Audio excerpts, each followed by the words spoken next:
Hello and welcome to Sidequest. This is our weekly video game show here at Geekverse. I'm your host, Dylan Muzzin. I have with me the T of MNTs, Taylor Field. It's a bit of a tongue twister, but I think I got it. How are you doing tonight? You got it. You got it. I'm doing good. I'm happy to be here. Happy to talk some weekly news with you on Sidequest. Yeah, we had kind of a fun episode here, a little impromptu. I'm going to be talking about Avowed. That's the new hottest game on the market. I've been playing a bunch of that, and then we've got some other games we've been playing, some other random things that are going to pop in the mix there, but it should be a nice and low-key episode, so looking forward to all of that. In terms of plugs, not too much today. Join the Discord, you chat with us about all sorts of stuff, hit up the Patreon to get episodes early and ad-free. And I don't know what kind of things are on the feed these days, Taylor. I feel like I'm a little out of the loop. What's going on? What's releasing this week? What is releasing this week? We got Daredevil Season 3 Retro that me and Kirkland did on the weekend. That dropped on the Patreon, but that'll be dropping the public feeds later this week, just in time. Also with we got a lot of news that's going to be covered this week. Andor trailer, lots of DCU news. Daredevil Born Again predictions. That's all going to be in the news at some point this week, so stay tuned for that. And what do we got? We finished Spider-Man. We finished Dexter Original Sin. Trying to think if we got any movies around the corner. We did a Captain America Brave New World review. So I think things review-wise are quiet right now until we get to Andor and what else? I know there's some stuff creeping around the corner. I just... For now, that's it. That was a great breakdown. I could have named half of those things. But yeah, so go check out all that stuff. Subscribe, do all that good stuff.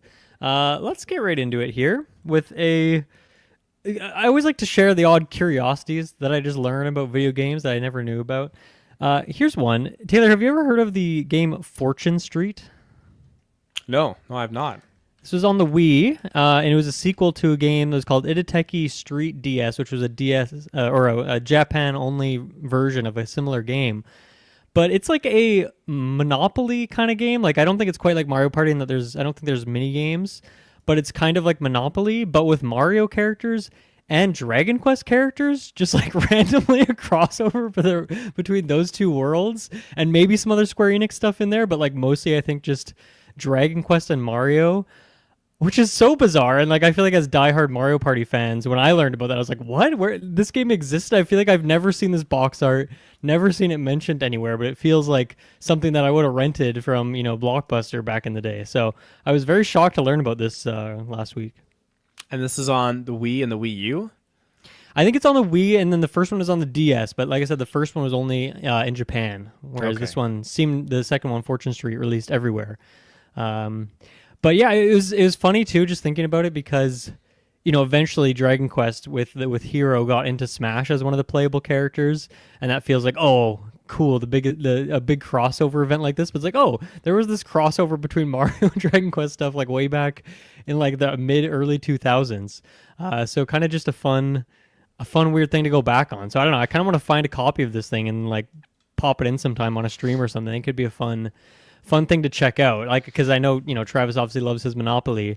We always like to do a Mario Party thing. This could be a fun weird thing, but like I said, I've never seen it in the wild before, and I'm at the used game stores all the time, and I usually take a quick look through the Wii games. So I'll have to see if I can find a copy of this bad boy. There's I see one copy on eBay. Okay, only 48 bucks, and that's the shipping is $22.79. If you can only find one copy, but it's only 48, that's like not too bad. Usually if you don't see one of something, it's ridiculously expensive. That's right, yeah. But also like, wow, yeah, the roster of characters is pretty big. I mean, Diddy Kong, Donkey Kong, Bowser Jr., Bowser, Toad, Waluigi. Yeah, that's pretty cool. Who's the weirdest Mario character in there?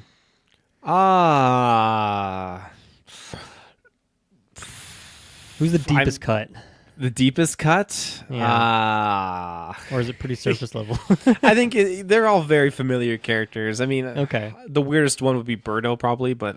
okay. They don't have like, Piranha Plant or like a... No. The guy that burrows underground that I forget the name of. There's 4 mystery, like, unlockable characters here. Let me see what those are. Ooh.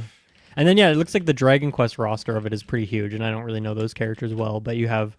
regular human NPC type characters, but then also some freaks, as Dragon Quest always has. Okay, So we got Toadette, we Oh. got Lakitu. Okay. So those are the 2 hidden ones. And then Dragon Quest, we got Slime, Bianca, Angelo, Jessica Pudding, Alina, Kirill, Yangus, Hassan, Dragon Lord, Platypunk, Heel Slime, Dancing Nice. Jules, and Stella. I love that. Always some good freaks in the world of Dragon Quest. But anyway, yeah, go check out Fortune Streak. I'm just I always love learning about just strange things like this that somehow escaped my radar. But anyway, that was a thing. And then the other thing I wanted to ask you about is later this week, so obviously we're going to miss it for this week of Sidequest, is that they're doing another Pokemon Presents on the 27th here. I don't know if have you seen the announcement of that? Pokemon Day, I believe, right? The whole shindig. Yeah, what do you expect from that? Do you think anything big is going to come out of that? Well, my hope is that we get I want to see some new card stuff revealed. Like, interesting. I'm hoping that we get a little bit more insight onto this Team Rocket kind of set that might be. Do they normally do that around. stuff in their presentations as well? I don't really watch those. I have just catch the highlights and see the idea. video game things. I got no idea. This is kind of like the first time really kind of paying attention for what kind of card stuff might be popping off with Pokemon Day, because I feel like I haven't been really there watching what they kind of do. But game wise, I'm definitely hoping for something to be like the next gen Pokemon, like something away from Scarlet and Violet, something a bit better than those 2 games. Okay. So we'll see what they do. Yeah, I feel like it would probably be a Pokemon Legends ZA. I would think would be the big one, right? Yeah. And what do you think? Like, is that kind of like Arceus is that because it obviously is that Legends following that Legends naming scheme? So do you think it'll be kind of like an Arceus situation, like a sequel to Arceus? That's what I kind of thought it was going to be doing, and yeah, I think it's great. And at the end of the day, if they put out a game like that, that's fantastic. I haven't played Arceus yet, and I want to get into it. I want to try it out. But man, I miss Pokemon being a little bit more point A to Z. It's just really. I think the idea and the narrative being very open and widespread is very cool and very fitting for Pokemon. But every so often when I pop in that Sapphire, I pop in that Pokemon Platinum, it's like, man, this linear story, we're going to different towns in this cohesive, straightforward narrative. That's for me peak Pokemon. I really miss that in these newer ones. It's overwhelming. You got everywhere you can go, which is fitting and it's cool for Pokemon. But yeah, I digress. That's interesting. Yeah, I feel like a lot of people are pretty happy with that direction for it. I don't know, I feel like a lot of people were pretty excited to just have Pokemon like in the overworld rather than just having like to run into them in like a bush or something like that. I wish I was younger, then I'd enjoy it more.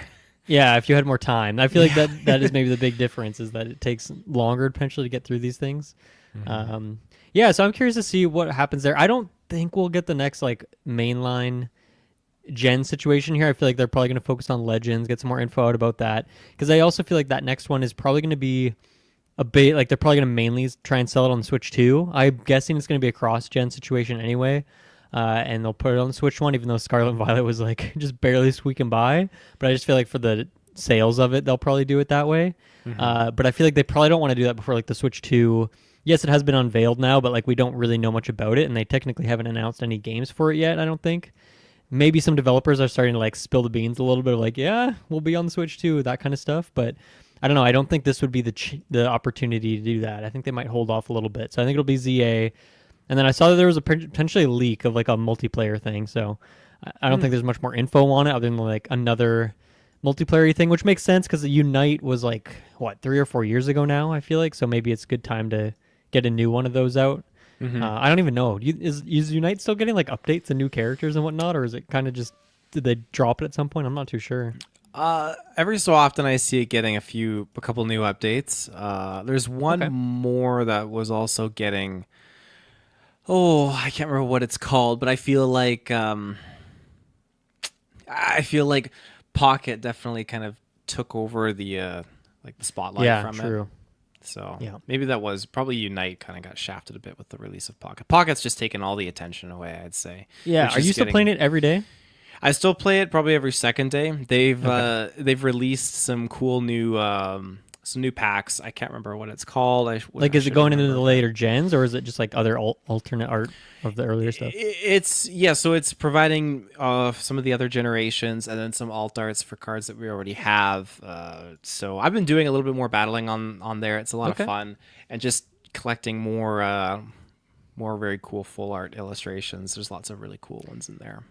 Yeah, that's cool. Some of the full art stuff is really sweet. I was watching a couple because I'm not really one to seek out like Pokemon pack opening videos and stuff, but a couple of the content creators that I already tune into like did stuff like that recently. So I was watching some of those, and yeah, just seeing some of the, I only have like the original cards with like the very basic art compared to some of the stuff they do now. So it's cool to see all that fun stuff. Are you buying packs like in person these days at all, or are you just in it for the pocket at this point? I'm not buying any packs on Pocket. I will refuse to buy with real money digital Pokemon packs. If I'm dropping money, I'm buying the physical for sure. Okay. And so that being said, I open up my 2 free packs a day, and when I do my challenges, I'll get some extra packs that I can rip open too, and so that's a lot of fun. But buying physical cards, the last ones I would have got were some Prismatic Evolutions, and I remember like the lineup for that was crazy. It was nuts. Like Toys R Us, the lineup was out the door going super far. But I was like third in line, so I managed to snag some because it's sold out everywhere. And so I haven't opened it yet. I have a trainer box, and I'm holding on to my trainer box. Like I don't know if I'm gonna open it or what I'm gonna do. Hang on to it. You're not gonna be a scalper, are you? No, because part of me really wants to pull the Umbreon. It's such a cool card. I want that thrill. You should do a live stream. You should do a live stream unpacking. That'd probably drive some new traffic to our YouTube channel, maybe. That's what I'm thinking. And you know what? I set up a YouTube channel for that kind of thing, and so I've got probably like 50 videos of me opening up different packs over the course of like 2 years. Not on there. They haven't been edited. They're just sitting all on my hard drive. Have you published any of these videos?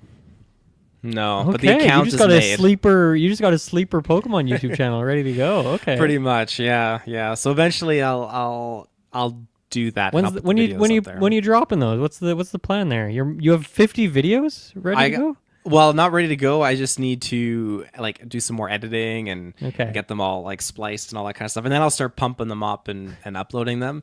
It's just lots of videos. Like me and Madison, we go camping out in. Where did we go? Salmon Arm? Yeah, we went to Salmon Arm, camping at this campsite. Like, let's go into town for the day. Sure, went to this town. Cute little game store. Walked in and I got a couple Pokemon packs. Went back to the campsite and I got my camera. I'm filming me ripping these packs. Like, oh, this is so cool. I got Heatran, got these other ones. And then I just saved that video because it's just so easy to do, especially when I get home and I buy a couple packs. I just set up my camera and I just open the packs up underneath the camera and just save the videos. So I've got a few things, and yeah. I'm excited to check those out. Those are going to be fun, I'm sure. Cool. I'm sure you'll announce it on Geek First and stuff when you start dropping those. Okay, well, that was so the Pokemon Presents is coming on February 27th, but we have a Pokemon present for the listeners right now. Taylor, it is time for the Gen 2 quiz. You said you could do it. Oh man, I wanted to cut you off guard. Yeah, I wanted to cut you off guard. I didn't want you to study. I want to go off the cuff here, and I want you to see how many of these Gen 2 freaks you can name. So if you have any tabs open, close them. If you have any cards on your desk, rip them in half. But I've got a list here. Apparently there's 100, and you don't have Kirkland this time, so I don't know how much time I'm going to give you. We'll just see how this goes. But whenever you want to kick it off, take it away. Okay, so we got to start with. And I can bring up a visual if you need like some help at some point, but I'm sure you can just rifle off a bunch. Okay, so we got to start with starters. We got Chikorita, Cyndaquil. I'm not saying that in order, and I want to say Meganium. I think those are the 3. Cyndaquil. We got Typhlosion. And then we got Feraligatr. Are you typing some of these down on your end as well? I'm typing a couple, yeah. Just because I don't know how to spell these freaks once again, so I'm going to try and follow as best I can. What else do we got? Oh my goodness. Okay, Typhlosion, Feraligatr, Meganium. Got those ones. But I need to hit Cyndaquil, Chikorita, and good lord, why can't I remember the guy's name? Okay, we'll come back to that. Come back to that. Taurus, I'm pretty sure, is a Gen 2. Isn't he one? I think he's one. Is he one. Oh, he is one. He is one. Who was I thinking of then? Because I think the baby Pokemon are Gen 3. They weren't brought in here for Gen 2, I don't feel like. Sudowoodo, that's a Gen 2. Caesar. He is Gen 2, I believe. I think he's one, isn't he? Caesar? No, Scyther's Gen 1. His evolution was Gen 2. Steelix is Gen 2. That's another one. Right. Okay. Right, because Steel was a new type. That's right. That's right. Yeah. And then legendaries. I guess. Who do we have? We got Ho-Oh. We got Lugia. We got Entei, Suicune, Raikou. Okay. Hot start. What else? Oh, that's Gen 3. Sorry, did you get all the starters? You got the starters, but did you get all the evolutions for all those? I did not, no. Okay. Totodile, that's one of the other starters. These are really hard to spell. I'm going to just put that out there. Yeah, they don't make it easy. Caesar, Steelix, Ho, Lugia, Entei, Suicune, Raikou, Totodile. Okay, and then we have. Oh my goodness! No, that was Gen 3. My Gen 3 is bleeding over into my Gen 2 here. Was Crobat a Gen 2? Oh, you got him. Yep. Okay. He's in there. Okay, and then what else do we got here? Is there some other like Gen 1 people that got evolutions that you can think of? Yes, Hitmontop. I'm pretty sure that's another one. From the... And then Tyrogue, I think, is a Gen 3, isn't he? Tyrogue. But because there's Hitmontop in Gen 2, maybe Tyrogue is a Gen 2 as well. He's in there. Tyrogue's in there. You got him. Is he really? Oh my goodness. Yeah. Okay. So let's see. We got.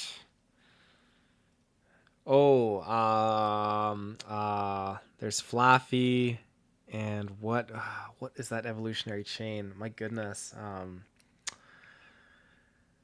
Oh God, Flaffy. Oh my God. Flaffy, yeah, should be the pink electric sheep. Right, and there's an evolution chain to that. There's an evolutionary chain, yeah, 3 of them. Okay. I can't remember that evolutionary chain very well. Okay, let's just take it easy. Let's just breathe. So we got those starters.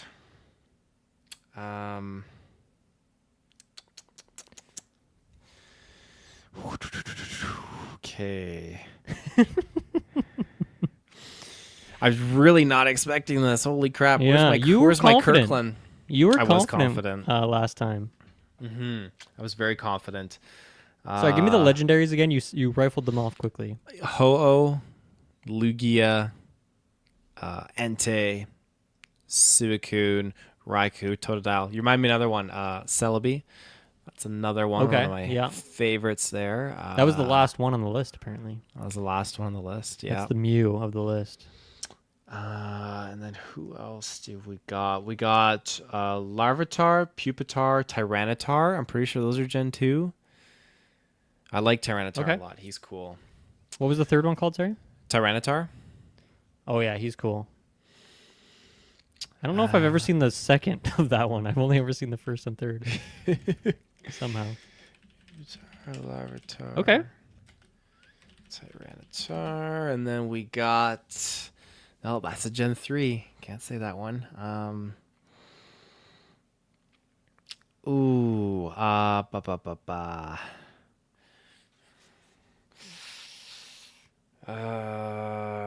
What what is that one? What is that one? Actually, I said earlier, Umbreon, Espeon. Those are two more, Right. obviously. Is there any other evolutions or just those two in that gen? Just those two for Gen 2. And let's see here. Now Ludicolo, that's a later one. That's not this one.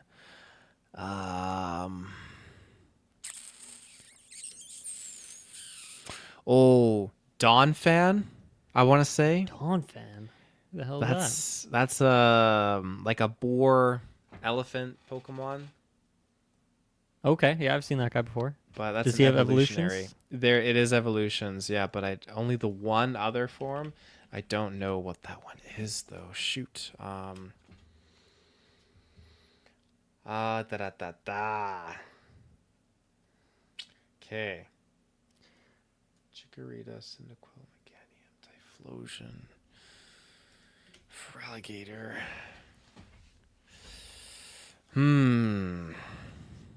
What do I got here? Okay. Let me know if you want some hints. Well, I'm trying to think of the different types because I know. Types, yeah. Okay, let's see here. Bisharp, that's another generation. That's not this one. Oh. No, that's probably a Gen 5. God dang. You're all over the place. I am all over the place. Gliscor. Gliscor? I think Gliscor. And what's his other name? Not part of this quiz. Oh, that's a Gen 3. Son of a gun. Yeah, that is a Gen 3. Okay. Bonsly. No, that's one of the baby Pokemon from the next gen. All right. I'll take a hint. Okay. There are a few more Gen 1 people who got either evolutions or pre-evolutions. I feel like those could be some good ones to grab. Pre-evolutions. Not like Mime Jr. That can't be a thing in this gen. I'm pretty sure that's a later gen. That is not part of this gen. Okay. Pre-evolutions. Who are some iconic Pokemon from Gen 1? Not Pichu. That's got to be a Gen 3. Pichu, yep. Really? Oh my god. The baby Pokemon. Okay. Munchlax. Let's just roll through them. That's not one. Okay. Igglypuff. You got it, yep. That was Gen 2? Oh my god. Been living a lie. I thought it was the next gen. It's not Munchlax. I've been living a lie. And then we got... No, that's not one. There's a couple more that I'm seeing here. Goodness gracious. A couple more, eh? At least one or two more of those. But I can take you another direction if you want to think on those more. Sure. Take me in another direction. Who are just the basic ass normal types from this gen? Can you think of those ones? Like the early ones you'll encounter when you're going through those first batches of hay and not really hay, more grass than hay.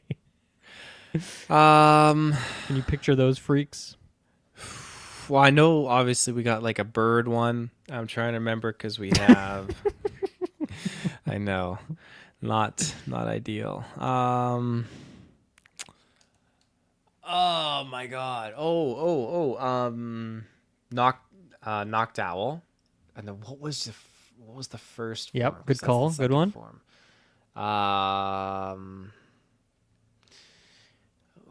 I'll come back to that one. I can't remember what the first one is. And then I remember there's usually some equivalent to the rat. They always got the rat. Yeah, there's definitely a rodent in here. Which looks like there's... I'm guessing this is an evolution.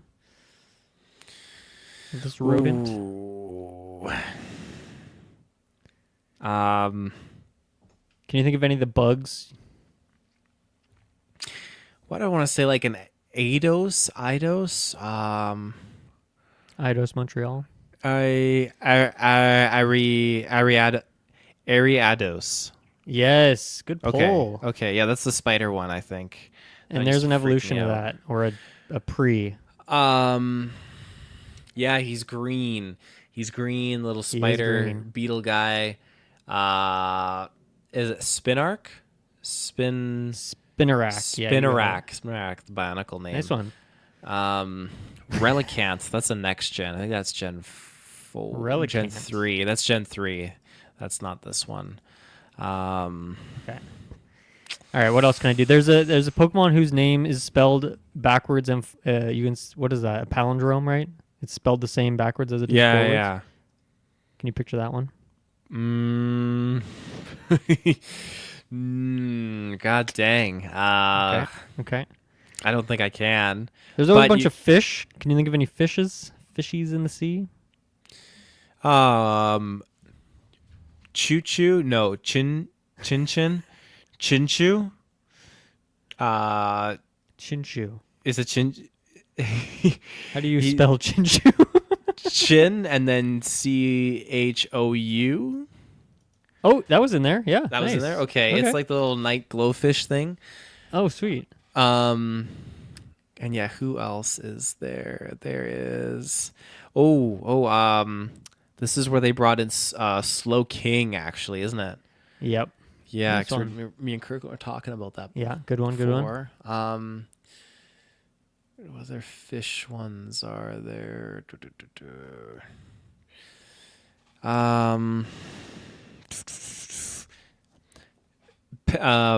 Pineco. Yeah, nice pull. And then Forestress, I think. I think that is in here. I just got to figure out how to spell it. Forestress might be. Oh no, that's you got it. Yep. That's one. Yeah, I'm thinking there's another Pokemon that's actually very similar in design. I feel like to that. I didn't even know about Pineco. That's pretty cool though. I like that. Pineco, yeah. It's kind of fun. Is this where? Oh, I'm not even sure what I know. His name would be Licky Tongue got a evolution in this gen. Oh, okay. Or maybe that was later because there's Licky Tongue. Kecleon is definitely the next gen. Oh my goodness. Anything on Licky Tongue? Nothing. How would you spell this? I guess I haven't guessed what the actual name is, so I couldn't really help out with that.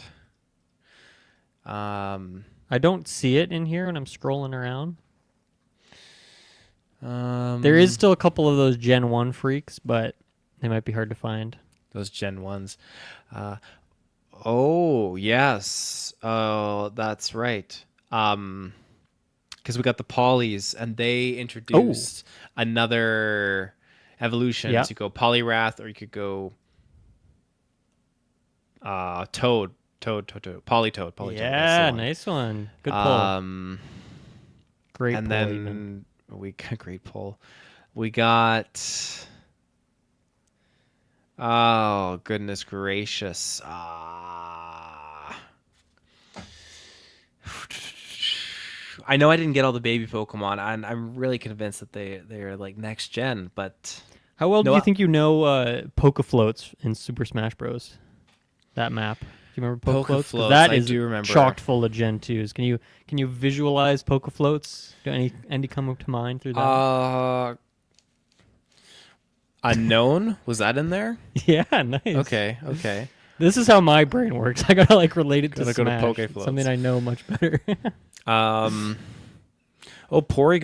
Porygon 2. Yep. That's right. Porygon 2. I can't believe they just called it 2. That's hilarious. Yeah, and then I think the next form was Porygon Z, but that's a later gen. That's freak stuff.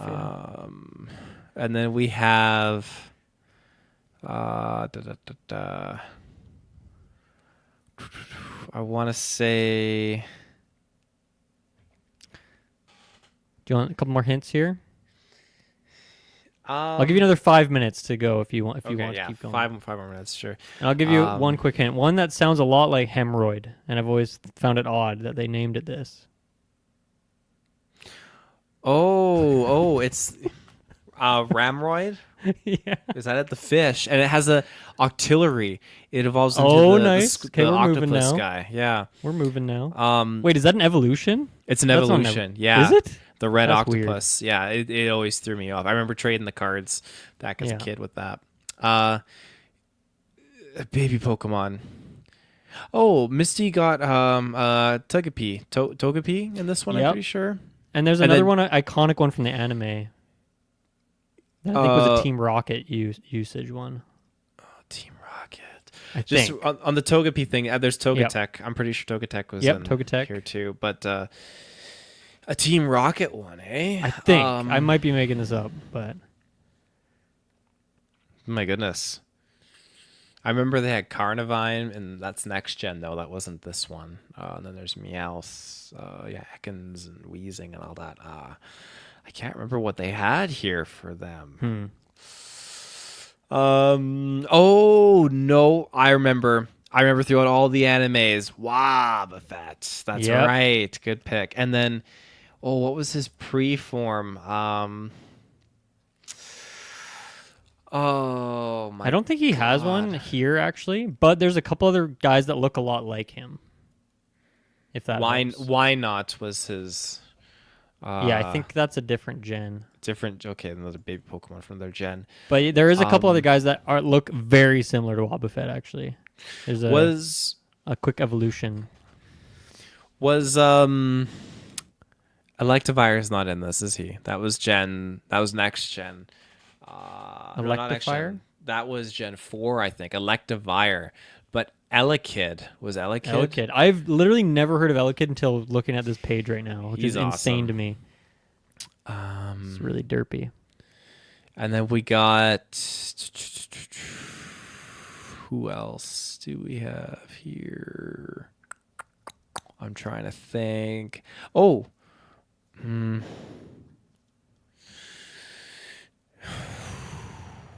There's 3 forms. There's Mamoswine, which is later. Ooh. And then Piloswine. And then... I don't remember what the first form was. You got Piloswine. Piloswine and... Ooh... Piloswine and Swine... Swinub? Swinub.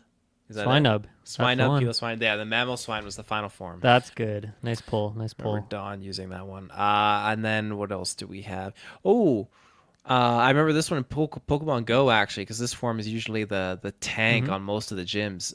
Blissey from Chansey. Blissey, you got it.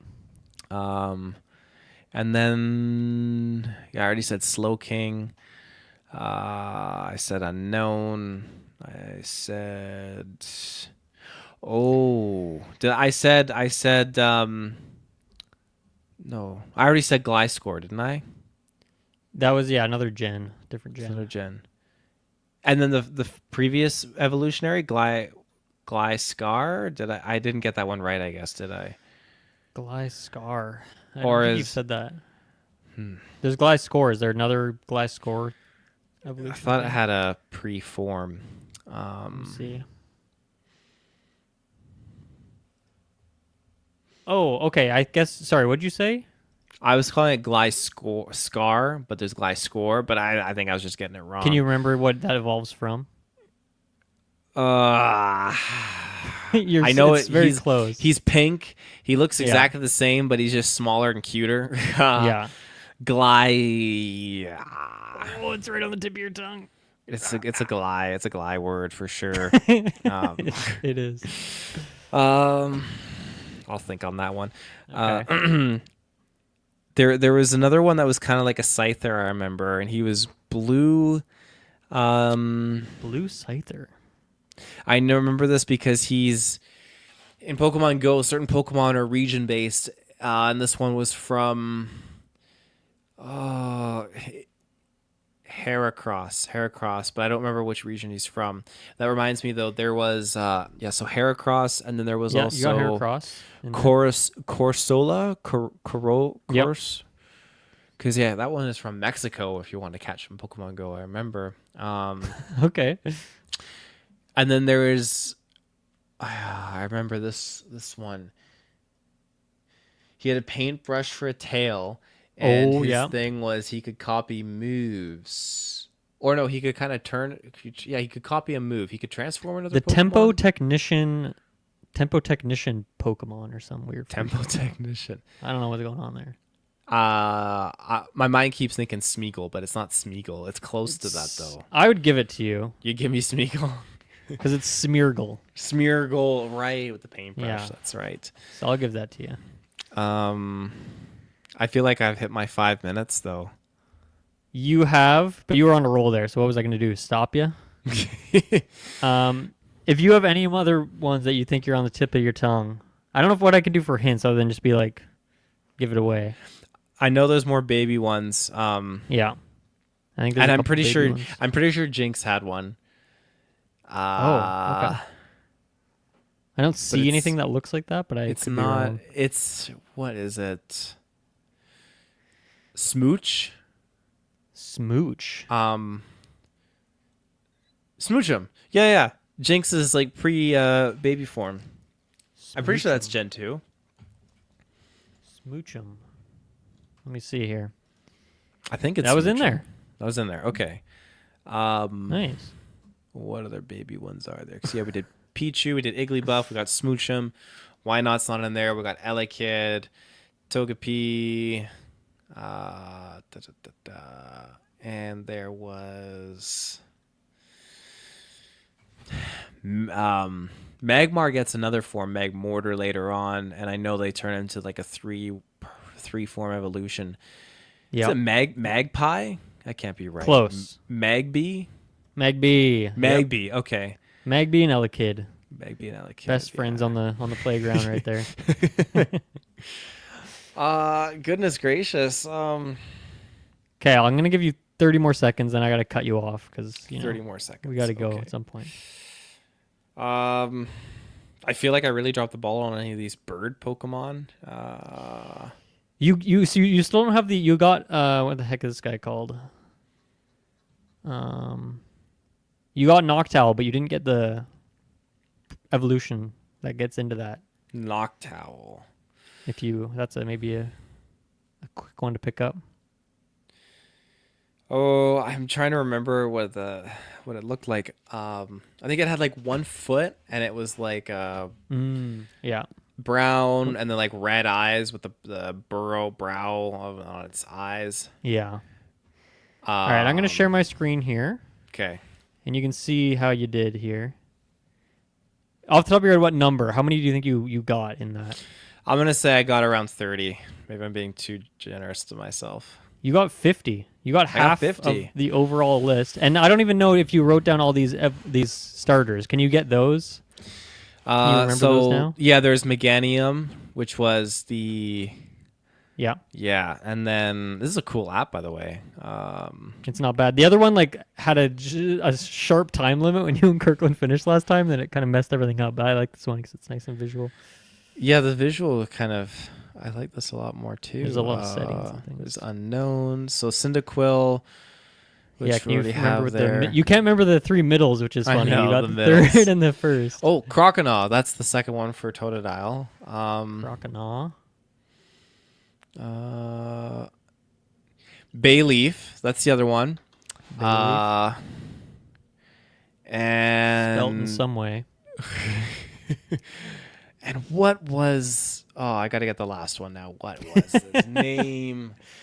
Cyndaquil, Typhlosion, and who's that middle freak? Oh my gosh.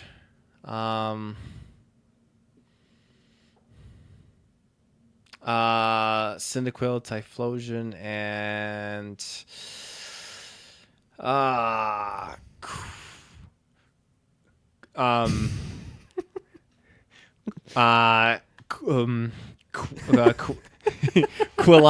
Quilava. Oh, I think that's it. Yeah. Oh god, nice I hate work. that. It took me so long. We'll give you a score of 54 out of 100, which, on a school test, that would not be good. But I think that's great, especially once again, I tried not to give you any prep or hint that this was going to happen today. No prep. So you would just be going off the cuff here. So I have the thing. We can quickly scroll through them so you can Well, hopefully not feel bad, but just see the freaks that you missed. So. Sentret, Hoot Hoot. Oh, for fuck's sakes. Yeah, Hoot Hoot. You should have had Hoot Hoot. You know what I mean? God. Some of these other bugs, Oh, Ladybug yeah. and Ledian. You got the spiders, which is nice. Oh, Chinchu had a form, Lantern. That's right. I totally forgot about that. You got Chinchu, right? I got Chinchu, but I didn't get Lantern. Yeah. Peach. Yeah, you eventually got Pichu. Cleffa is one of the preemies you forgot. This freak, Natu, right. and Xatu. Mareep and Ampharos. Mareep. Fuck. Oh, that's what they were. Oh, this Ampharos is the evolution of that. No, these look nothing alike. I know. very, very different. Oh, Blossom. Right. Marrow, Azumarill. Yeah. Jumpluff. Hoppip and Skiploom. Apom. Oh, crud. Apom's tricky because there's no evolution, right? So it's just like not yet. Really there is later. Oh, okay. Ambipom. Sunkern's pretty cool. A little sunflower seed.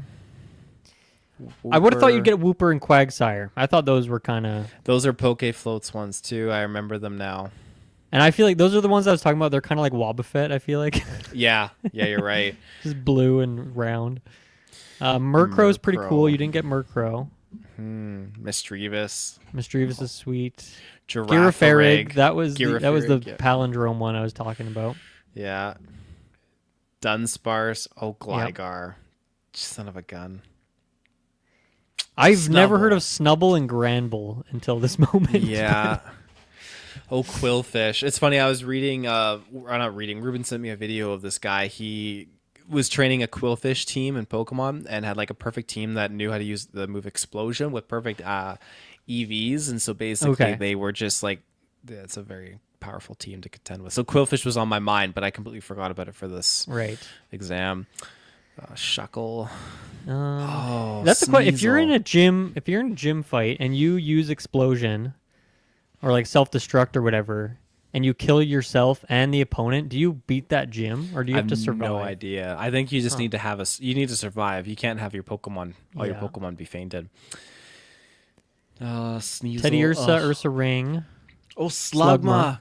Oh, dang. Yeah, Macargo, Corsola.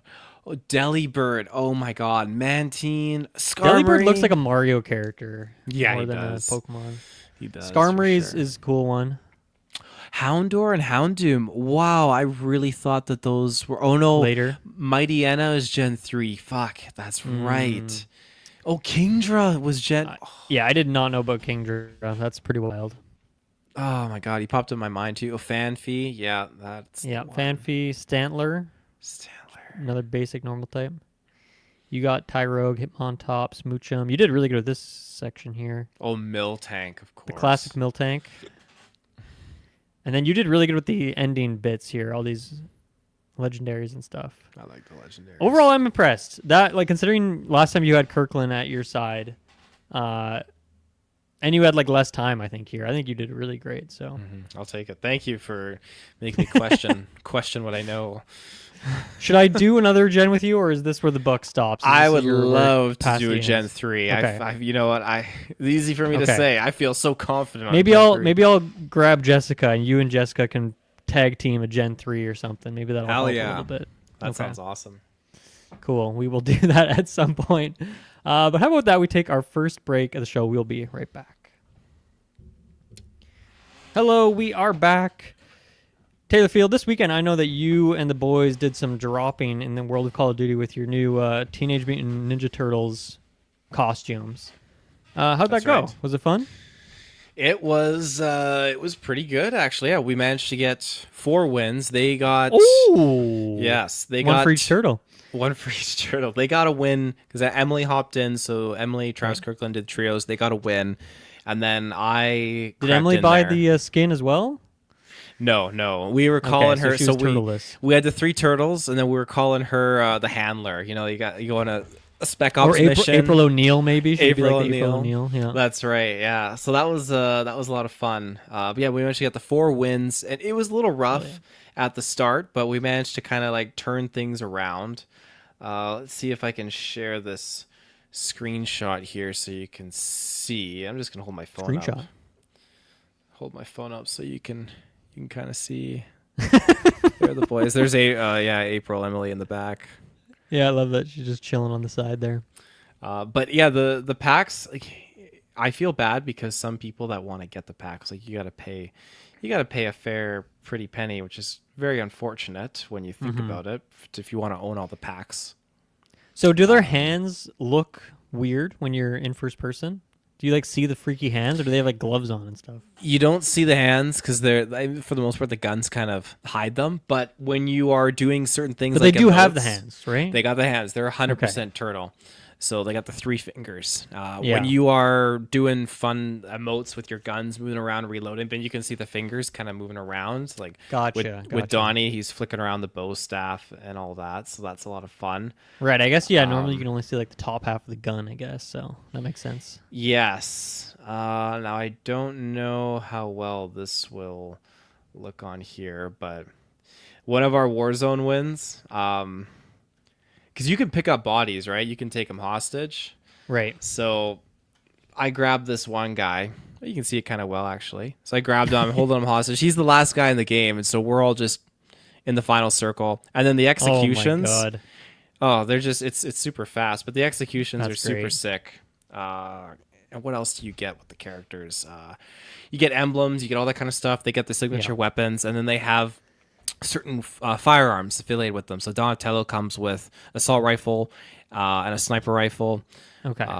Leonardo, you get the swords, obviously. You get assault rifle, SMG. Raphael is assault rifle, LMG. And then Michelangelo is a marksman rifle and a SMG. So they all have their own little type. Is there any way that like their actual regular weapons are integrated other than the finishing moves? Yes, so you can replace, like, with the way it works now, you can carry 2 guns, and you have a third one, which is your melee knife, your melee weapon. So you can switch out your guns for whatever, but you can also switch out the melee knife to be whatever else you want, like a baseball bat or machete, whatever you have unlocked. So that would basically be like the bow staff or the cool. katanas, which is neat. So then you just hold down your melee button and you pull that out, and you can just like use it as your melee weapon, which is pretty cool. And yeah, doing the different emotes as the characters is fun, and just their voice lines are really, really enjoyable to see. Like, there's certain things that they say, like talking in Call of Duty lingo, but then doing it with like the Turtles voiceovers is very funny. I appreciate it. Cool. Yeah, so it's been fun. Very nostalgic. The Splinter event will be starting soon, where you'll be able to unlock Splinter as a playable operator, and then some members of the Foot Clan as well. I already got Shredder because Shredder came out like 2 Call of Duties ago, I'm pretty sure, with Ashika Island. So that was kind of fun. Just him on his own? That's just him on his own. Yeah, very weird. But yeah, they've added another game mode called Cranked, TMNT Cranked. So basically, it's zombies that you're playing, but the zombies are Foot Clan members walking towards you, and you just gotta, like, every kill extends your timer, and if you stop getting kills, the timer runs out, you lose. So you just gotta make sure you keep getting kills, keep that timer going, and playing smart. They added a few other things as well. Is that like on one of the zombies maps, or that's on one of the zombies maps? Yeah. Okay, cool. They also added the skate park as well, which is like Ninja Turtle themed and like Tony Hawk kind of vibes too, which is didn't cool. they like announce like Tony Hawk 3+4 remake or something like through Call of Duty or something? I think I'm not exactly sure of the details, but there was some kind of rumoredly teased Tony Hawk related thing coming from that. Okay. But the map is cool. I'm pretty sure the map is a re-release of something that we've had before. And then the last thing that they released was Bullet, which this is a very new thing for Call of Duty. It's a bullet train that's just zipping along, and it doesn't stop. It's constantly moving. And have you seen what the map looks like for this? No. Okay. I mean, I played with you guys like last weekend before, but it sounds like it's changed. I'm going to pull this up so you can see it, because this is absolutely ridiculous, this map. So it's a 2v2 or a 6v6. It's just this long thing. Oh, where are you going? Where'd that map go? I don't want to play. Well, actually, no, this isn't actually too terrible. You can kind of get like a gist of it here. So Holy hell. Okay. You can shoot from one side of the train to the other. The train is constantly moving. You can jump down inside the train, and then when you're inside the train, it's basically like tight little rooms where you're pushing down from one side to the other side. So it makes playing like domination, close quarters types matches like really, really fun. It's so close quarters combat, and I love it. I booted it up, like, man, I feel like I'm Ethan Hunt in Mission Impossible. This is absolutely fantastic. Right. So I feel like think Modern it's Warfare great. 2 had that, not like the iconic airplane or airport mission, but it had one inside an airplane, I think, too, right? Yes. One mission and similar kind of very tight space like that. Cool. Sounds like a good update. Yeah, it's a lot of fun. Yeah, and then you also mentioned that you've been back Jurassic World Evolution 2. I don't know if you listened to last week's Sidequest, but Kirkland was playing that game as well, actually. He talked about it last week a little bit. Really? But yeah, what have you been, is there like anything new with it, or are you just coming back to revisit it as you do every once in a while? I'll talk to Kirkland about that. Yeah, I could not remember. Like, there's a lot that I couldn't remember with this game in terms of just the little bit of details. So I thought the best way to get in this is just hop into the sandbox mode. I played more of the campaign, did some missions again and whatnot, and I thought, okay, I'm gonna try the Jurassic Park. Like, what if Jurassic Park was a success storyline? So I did that. That was a lot of fun. Really enjoyed that. And then I thought, okay, we're gonna do sandbox mode. So I picked location Canada. We're gonna bring it home. Nice. And build like I built a whole kind of compound where I had a fenced off like area for park management, security, everything like that. And then I thought, okay, we're gonna build a huge tank and just put like the mosasaurs in there. Take a note that when I was releasing these dinosaurs, I made sure to make their genetic modifications, have them really, really friendly, just super kind and cohabitable and everything like that. And there were no fights. All the dinosaurs were great. I had like 5 mosasaur, like a bunch of plesiosaurs, everything all living together. It was great. They're all happy. And then I had like spinosaurs together, T-Rexes all together in the same pen. And I want to put the brachiosauruses and the triceratops, the stegosauruses in there. And I thought, okay, they're all really friendly. I'm like, damn, I'm doing such a good job with this. And so I thought, okay, let's diversify and spread out. Having the water set up with the water tank, and then having the capability of being in first person walking around your park, which is great, sitting in the bleachers and then being able to actually descend the bleachers underwater like they do in the movie. I didn't realize you could do that. Okay. I also thought it was really Sounds neat fun. that you could have an observation platform inside the water tank, and it has like, you can see where it has a tube, and you can build where the tube goes underground. It comes up to like a staircase in the actual park where people can access and go down and view. And the same thing goes for standing in like the tree log in the carnivores or other dinosaur area, where that was in the movie as well, Jurassic World. They've taken so many things and done such a great job at really making this game stand out on its own. And I love seeing the stuff too from the Camp Cretaceous being added in here, those different dinosaurs. It would have been nice to have a little bit more hybrids, because I have I guess Jurassic World Builder on my phone. It's a mobile game, and they have just a plethora of hybrids. You're combining like Triceratops and Stegosaurus together, and you're getting zany creations. So it would have been cool to have a little bit more of that in the game.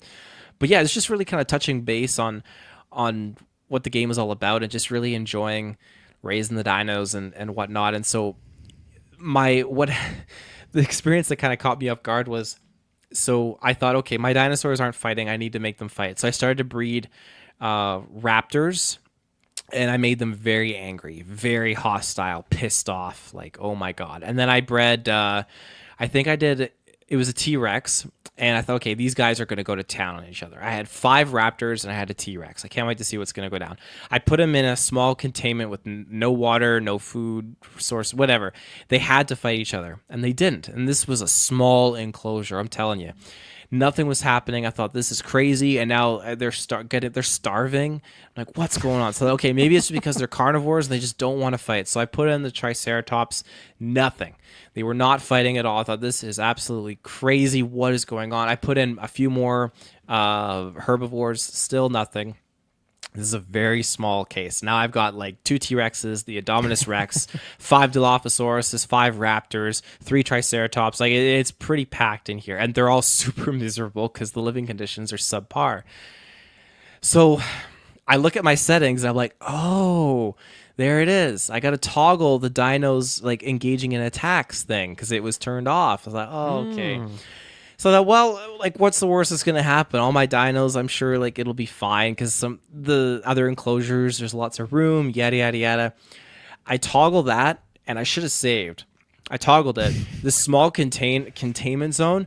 Holy shit! They updated the animations or something because all 5 raptors jumped on the T-Rex and just fucking annihilated him. God. Everything was just like chaos. And even in my bigger enclosures, like the 2 Spinosauruses were killing my Brachiosauruses. Like, oh my god, it was absolute mayhem. But the fact that the raptors just all jumped onto one target at once just blew my mind. It was super cool to see, but super stressful because all my assets got just murked so fast. Were you able to recover this situation, or was it like, this park's closing, I'm moving on to the next save game? I definitely recovered. Okay. The downside was my aviary. I had about 30 different 30 different avian dinosaurs, like 10, 10, and 10. And it was just like a full-on aerial battle. They were just, bodies were dropping like crazy in there. So I'm still working away at that. But so far, the most cohabitable and calm, even with that setting toggled, were the marine dinosaurs. They all were great. I think I lost maybe 1 mosasaur in a battle, but the rest, they're all really, really happy and content. But everything else just was on land. Chaos. It's just carnage. Yeah. Oh, it's brutal. It's brutal. God damn. That's wild. I got to get back in that game too. That sounds really fun. I wonder if I was playing with that setting. I feel like I never put different types in the same enclosure, so I don't know if it would have happened anyway. Because do they ever fight their own kind? Is there certain types that are there are certain types, I think, in regards to if you have an alpha and they just don't like being with others of their own kinds, but some of them are very social, so you want to, but it depends how you genetically build them.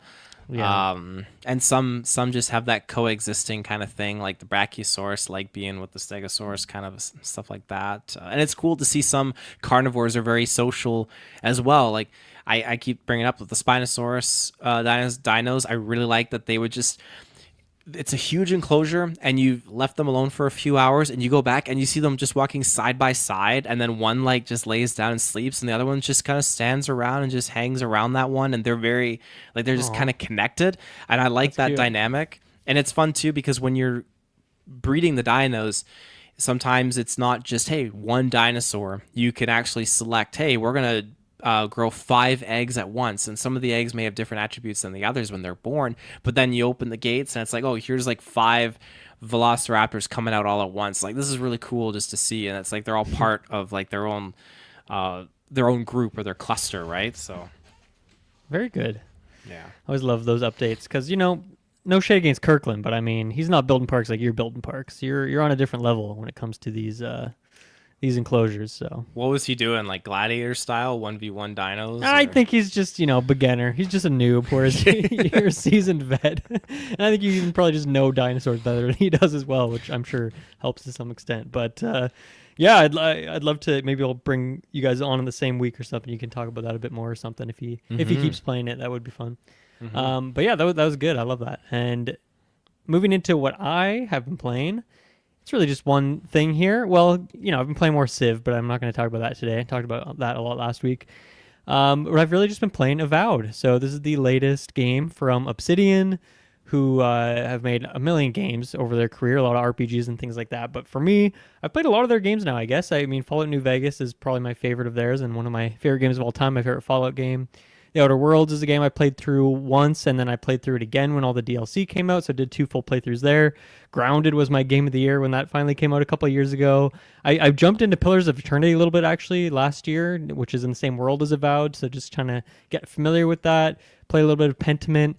I was looking through their history. Apparently, they were working on an Alien game back in the mid-2000s that got canceled, that I'm really bummed about, because I think it would have been really cool to see what Obsidian would have cooked with a Alien game. I mean, it was a different era for Obsidian, but still would have been pretty cool. But yeah, that's kind of what kind of leads this into here. And I feel like Avowed seems like it's the same engine as Outer Worlds. It seems very similar in terms of the scale, the scope, even like the art style generally, even though they're sci-fi versus fantasy sort of settings.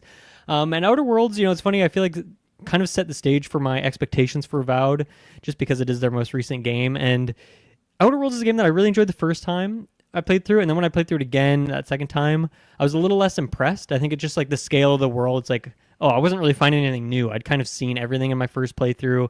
I could, make some different narrative choices and story moments, and it changed a couple things, but like not as much as I was hoping it would. And then the DLC, like one of the DLCs was great, the other one was kind of garbage. So it's like kind of just balanced out to like, I don't know if I needed to spend another 15, 20 hours with Outer Worlds. That second playthrough was a lot quicker when I was just kind of blasting through everything. But so I think because of that, I've kind of had lower expectations for Avowed. But then once again, in the last couple months, I think like them delaying the game again and then just like polishing and then hearing like previews and things, it was like, okay, this game's sounding really good, but I want to keep my expectations a little bit low. So yeah, I'm still pretty early on in it, maybe 5 or 6, maybe 7 hours or something like that. I didn't have a ton of time to play it this weekend. Honestly, my first take right off the bat is like, I'm really glad this game did get delayed, even though it kind of screwed me in the draft last year. I'll take that because this game is so freaking polished. Like, there is no bugs. Load times are great. It runs really well. Tutorializations are really good. Looks good. Sounds good. And like, comparing it to Civ 7, which I talked about. Now, my Civ 7 game, I'm so deep in it. I'm like in the modern era now. I have like 20 cities. It's huge. I'm playing on the biggest map size with the most CPUs. Game crashes every 2 turns, and I got to boot it up again. It's so freaking annoying. The game is like just not finished. And so like maybe my bar is low for what what a finished game is these days. But it was just so nice to jump into Avowed. And it's just a clean, no friction experience. Just go in there, have a good time. Obviously, the Game Pass makes it a lot easier to do as well.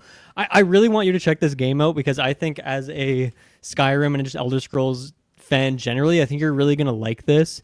I mean, the first thing to know, I guess, is that this game's it's not a huge Bethesda open world. Like it is small. It is kind of like Outer Worlds in that it's like smaller zones and whatnot. I'm still only in the first one. That has felt pretty expansive. And even when I look at the map and see the Fog of War, there's like things everywhere I haven't done yet. I know there's other zones. So I can't speak on the overall scale of it, but just from what I've heard and what I've experienced so far. But I think what really is standing out to me and what like kind of 90% of the game has been for me so far is just combat. It's kind of more than I was expecting. I feel like Obsidian are known so much for being storytellers, having narrative, dialogue, choices, and things like that. And I've definitely had a few of those. And maybe it's just because I'm playing it like a Skyrim or Elder Scrolls game. I'm just kind of running in random directions. Oh, there's some lizard creatures over there. Let me go destroy their base. And then, I get distracted by this cave and go through that thing. And then, I've just mostly been doing that instead of rushing down like main quest stuff. So maybe that'll change out. But so far, it's just been a ton of combat. And, in theory, based on my experience with Outer Worlds, I don't think I would have enjoyed that so much, just the expectation. But getting into this, like they have improved the combat from Outer Worlds, that first-person combat, so freaking much. I remember in Outer Worlds, my first playthrough, I was playing like a melee-based character. And then after a few hours, I kind of just started a new run because I'm like, melee combat doesn't feel that good. Like, I don't really want to do this.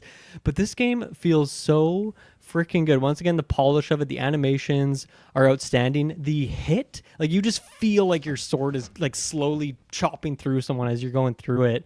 Like compared to Elder Scrolls, I love Elder Scrolls so much, but just like it has a very similar combat system to that, but the hits just feel so much better. So it's a very satisfying experience. It has the Skyrim thing too of like the two-handedness. Like you can pick what you want in your left and right hand. You can kind of swap things around at will. So in Skyrim you'd have like a spell maybe, and then like a sword or a shield sword or just a two-handed weapon. So it's kind of all that same thing. Although like magic is kind of integrated a bit differently in here. There's all sorts of different things. Like obviously there's your basic like swords and shields, two-handed, one-handed, all that kind of stuff. There's, of course your bow and arrow. There's guns in this game though, like the kind of like slow pace, like musket type guns. There's one that's kind of like a sniper, and then ones that are kind of just like pistols. All of the range weapons in this game don't have ammo, which is great. You don't have to worry about how many arrows you have, how many bullets you have. It's just balanced based on like cooldown times and how much damage and range and how slow they are to like, take out and reload and all that stuff. And then the magic I think has been one of my favorite parts, and that's what my character is here. I'm kind of playing as a wizard type. So the way it works is you kind of have 2 loadouts at any given time. So in your menu you can pick what weapons you want in each of your hands, and then when you hit Y, like in the way that most games that would switch weapon out, in this it like switches your loadout completely. So one of my loads is just a basic like fire sword and a shield, which is really fun when like people are swarming me. I need to like tank a little bit. And then when I hit Y and I switch to my other loadout, I have a wand, like a little Harry Potter wand in one hand, and then just like a tome in my other hand. And the wand is really satisfying. It kind of feels like the Hogwarts Legacy like basic attack that you can do. And once again, it doesn't have ammo, and that's not even tied to your mana, so you can just like spam that as much as you want. It just takes well, not as much as you want. It takes stamina, so you can't just do it forever, but kind of have to balance it with your dodging and whatnot. But then the tomes, I think, is one of my favorite things. I've always loved that aesthetic for like a wizard in a D&D setting, to just like hold a book out like a tome with your beautifully intricate like spells drawn on the page. And so you kind of I'm holding that in one hand, my wand in the other, and the spells, like you can, when you have a tome out, you have access to a handful of different spells that you can cast out of there. And it's cool once you've picked up a book, you can also expend skill points to just learn those spells outside of the book. So let's say this book has a fire, ice, and electric spell. Well, I can also just like spend experience points to learn those permanently, so I don't need the book in order to use them. But then I can always just like, use the book if I want to, which I really like for the aesthetics. And like, once again, the animations, obviously the book's like you're holding it open when you're just walking around attacking, but when you start sprinting, you like close the book and like kind of put it to your side a little bit. I know there's one spell that like you slam the book shut and it shoots out like a shockwave. So just like really cool visuals to it all, and it makes it so much fun. And all the combat that I've done so far is really frantic. It's kind of like arena based, and it's just really intense, where there's a couple people who are, of course, are going to charge you, a couple people in the back just throwing shooting bow and arrows or throwing whatever stuff at you. There's like usually a healer or two in the fray as well. So if you are just targeting down the person who's like charging at you, they might just be getting healed through that. So it's kind of like, okay, I got to sneak around back, take out the healer first, or maybe go for the ranged people first. And so I feel like there's that level of strategy. Plus on top of that, you have your companions, right, who are kind of moved around in different spots. And the one companion I have right now is kind of all about tanking and taunting, or at least that's how I've leveled him up to put him in that kind of thing. So I can just be like my little glass cannon mage in the corner, just spamming spells from the sideline. So I think that's why I think you would like this game, because I know, you love Elder Scrolls, and there's a million reasons to love an Elder Scrolls game, but I feel like the combat here is very similar to that, but like even better in some ways, and we'll see how that progresses as it goes along. But so far, I'm really impressed by it, like a ton of variety, a ton of different weapon types, and I'm having fun trying them all out, because they all have different feels to them. And then, as I said, like the feedback of hitting people with different weapons is very notable as well, so it just makes it like super duper gratifying. I think the only layer on the combat would be maybe like your godlike powers. That's like your chosen one storyline kind of situation. So there's like spells that kind of exist outside of all those other things I mentioned too, and so you can kind of use those, and they're on usually a higher cooldown because they're like more powerful. But yeah, I'm absolutely loving the combat in this game. I feel like I'm getting to play as like a battle mage, which is always like a type I want to play in games like this, but because of the loadout system in most games, you just don't have enough hands to do all that stuff. But because you can kind of like switch back and forth, it makes for this really fun hybrid style that isn't just slowly digging through your menus to switch all your weapons out. You just quickly do it, even quicker than like a hotkey stuff, because it's just literally one button. So really, really freaking satisfying combat. And like I said, that's kind of been, the lion's share of what I've been doing in this game so far, along with just exploring to get to those combat sequences. So yeah, I think you'd really like this game. I think you should give it a go. Do you think you will? I will give it a go. I definitely will. I love how you described that, where you close your book and it sends a shockwave out. Like, so cool. That sounds aesthetically very pleasing. Yeah. Yeah, and then so enemy variety has been pretty good so far. Once again, I'll have to see how that kind of evolves through there. On top of that, I mean, all the rewards for combat, of course, like picking up equipment and things like that. So far, I've been really satisfied with that. I feel like what I really enjoyed about Outer Worlds was that it's a, RPG, but not a fully hardcore RPG. Like you only have like 6 or 7 stats that you're upgrading, right? And then your equipment have like different stats on top of that. But it made it kind of really short and sweet. You didn't have all these random skills that you're never going to use. Instead, like each of them does something, and every build can justify using at least most of them. And so it kind of is a similar thing here. I think there's literally like 6 attributes that you get, classic like strength, intelligence, that kind of thing. And so you're picking what those different do. They all feel pretty good when you get them, because there's like additional range or attack speed on those kind of things as well. So that's been really fun. And then the equipment is really good as well. It's the classic, you can put like a something on the upper part of your body. You can put on like boots, gloves. You can put on like 2 rings. So you got to be kind of deciding what you want to use there. But what I think is really cool is you'll pick up like legendary weapons, right, that have like unique effects, finding those all over the world. What's cool is at any point you can just take any of those legendary weapons and like rip the enchantments off of them and like put them on something else. So if you find like heavy armor that has a really good enchantment, but I'm like a mage and I don't want heavy armor, I can still rip those effects off and put them onto my wand or whatever else I want, which is really nice. It's just like a great quality of life feature to not make you feel too stuck. Or that's the worst thing when you're playing an RPG game and you just find a weapon that you can't use, which is like 90% of the time in Elden Ring, I find a cool weapon that I just don't have the stats to use it. I'm like, okay, well, I guess maybe 30 hours from now, I'll have enough stats to use this thing. But this game is just doing a really great job of like, yeah, if you're finding something that's not for this playthrough, that's fine. You can just tear it apart, rip it out for parts, or just, take the abilities off of it and put them on other things. So that element of it is really good. And I think so far the exploration has been fun. I'm curious to see how much more it evolves in terms of how you're interacting with the environment, because it has like simple kind of elemental stuff, like there's cobwebs in front of this, or there's wood planks, and you kind of like burn those down to get through them, or like there's this platform on the other side of this bout of water that you can't really jump up, but if you like put an ice platform down with your ice ability on top of the water, you can jump on that to get above, or like there's a thing you have to charge with an electric ability. So it's pretty simple stuff like that. They're not really complicated puzzles. They're pretty basic. It's more just like a match the color kind of game, like it's like a children's game or something like that. So I don't know, I'm curious to see how much of there that is like in dungeons, if there's like a puzzle element to the dungeons, or if it's mostly about the combat. As I said, I'm loving the combat, so if that's what this game is kind of all about, then I think I'm fine with it. But we'll see how that goes. I am finding a lot of interesting side quests, like just the prompts for the stories are fun and interesting and kind of weird. The story, it's hard for me to comment on it too much at this point just because I'm so early on. But it's kind of the classic chosen one storyline. You're sent to this place that's been experiencing this plague, and you have to figure out what's going on.